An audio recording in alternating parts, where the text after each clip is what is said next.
сайн мэцэн зурагчдаа та бүхэнд өнөөдрийн мэнд хүргэе. За, бид элстэй өргөж шалгалтын 2015 оны үйлдвэрийн материалыг бодож байгаа. За, ингээд өргөжлүүлээд одоо 12 дугаар болохос эхэлье. За, 160-д дугуй дотроос таамгаар нэг цэг сонгоход уг дугуйн төвөөс 3-1-ээс бага зайд байх магадлалыг олох гэж. За, тэгэхээр би энд бол 160-д өргөж дугуй зурцсан байна. За, энэ 160-д дугуй төвөөс 3-1 арайд устай нэг жижигхэн дугуй зурцсан. За, энэ бол ямар төрлийн бодлого вэ гэхээр геометр магадлал. Геометр магадлал бол сонгогддог магадлалтай адилхан. Төстэй. За, бидний одоо ивэх үзэгдлийн цэгүүд бол энэ 3-1-ээс 1 арайд устай дугуй дотор байгаа гэсэн үг. Нэ? За, нийт одоо ивэх үзэгдлийн утга маань одоо 1 арайд устай дугуй. Тэгэхээр энэ магадлалыг олохдоо геометр магадлалыг яаж хөтөлөө одоо жижиг дугуй талбайг том дугуй талбайд харьцуулах гэсэн.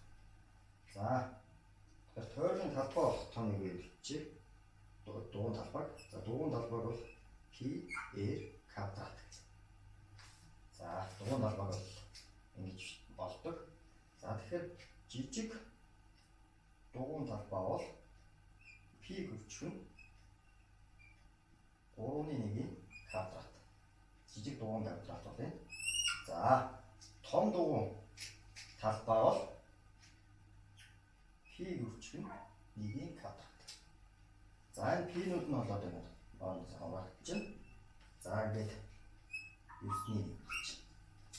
За, энэ магадлал бол ямагт 1-ээс бага тоо байх ёстой. 1-ээс бага тоо юм байна. Энэ бол одоо бидний олох ёстой магадлал.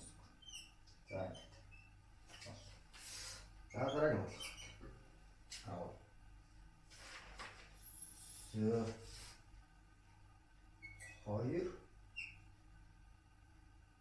15. За, энэ үйлдэл бутархааг энгийн бутархаа болгож бичиж байна. Энэ үйлдэл бутархааг энгийн бутархаа болгож гэж. Бүртгүүр үүрэгтэй. За, энэ үйлдэл бутархаа энэ яг юу гэсэн тэмдэглэл юм бэ гэхээр энэ бол 2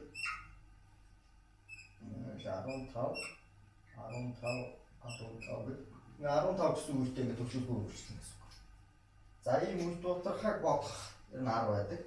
За, яаж боддог вэ гэхээр энэ тоогоо нэг юм тэмдэглэждэг. За, гिचээ. Нэг. За, гिचээ. За, тэгэхээр энэ бол үндсэн үе. Үндсэн үе яг энэ цэгийн ард гарах тийм тоогоор үржүүл зохимжтой. Тэгэхээр 10-аар үржчихээр 10А тэнцүү 20 бүхэл. За, тэгээд ингээ 15 гэж ингээ үлээ явах гэсэн. 15 гэсэн тэгээд үлээ. Ийм бол.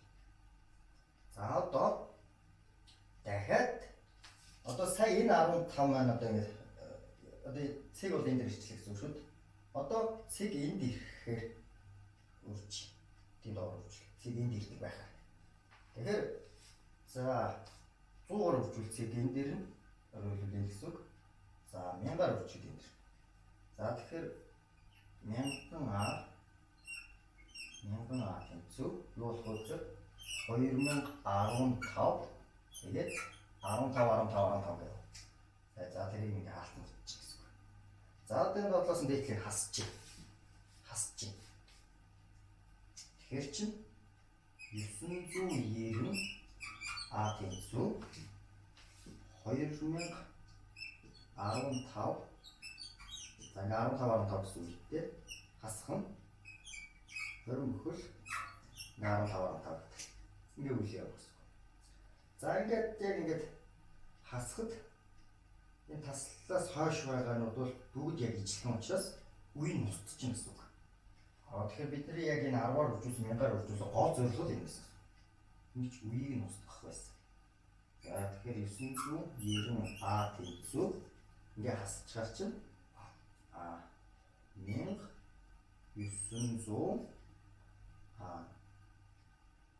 85 95 1995 1995. За эндээс аваа болохоор тэнцүү 1995 хуваах нь 990 гэсэн үг. 995 хуваах гэсэн зэрэг. За одоо энийг хураачин. За тэгэхээр хоёулаа бол одоо 5 хуваагдж байна. За мөн 3 хуваагдж байна. За тэгээд ерөнхийд нь 15 хураагаад бүгд хэсгээ бодцохоор хэд болж байгаа гэхээр 2 бүхэл 66-ны гарч байгаа юм байна.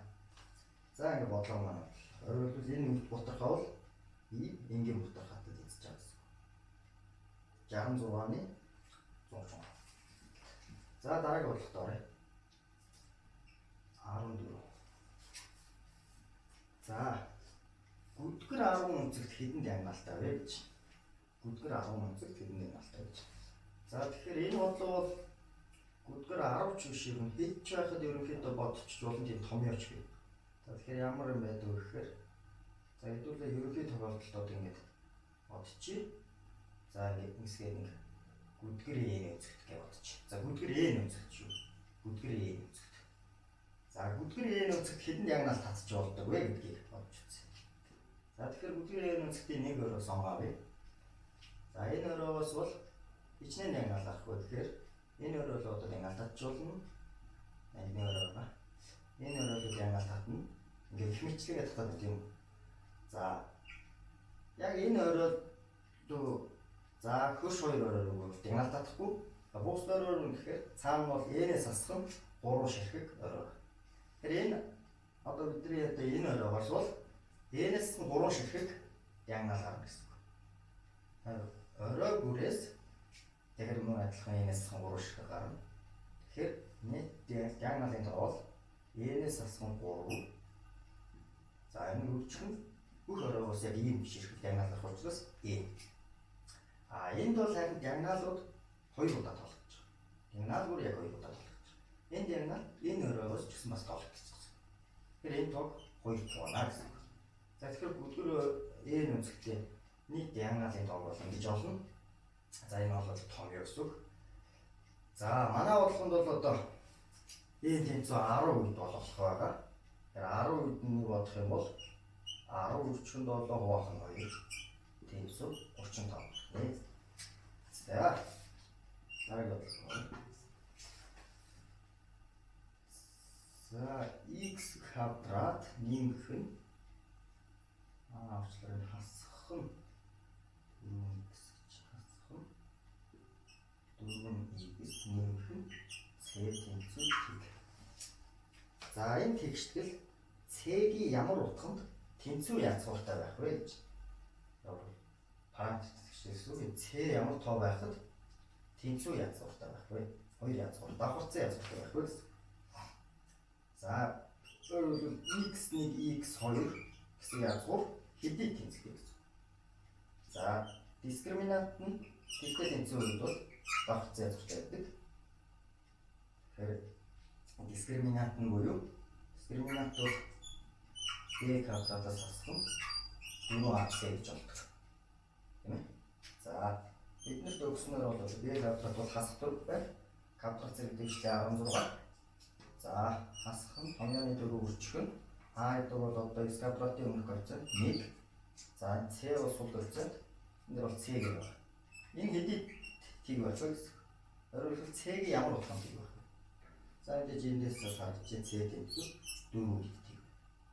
Өөрөлдвөл c 4 үед энэ тэгштгэл маань давхарцсан язгууртай байх нэ. За тэр давхарцсан язгуур нь мэдээж 2.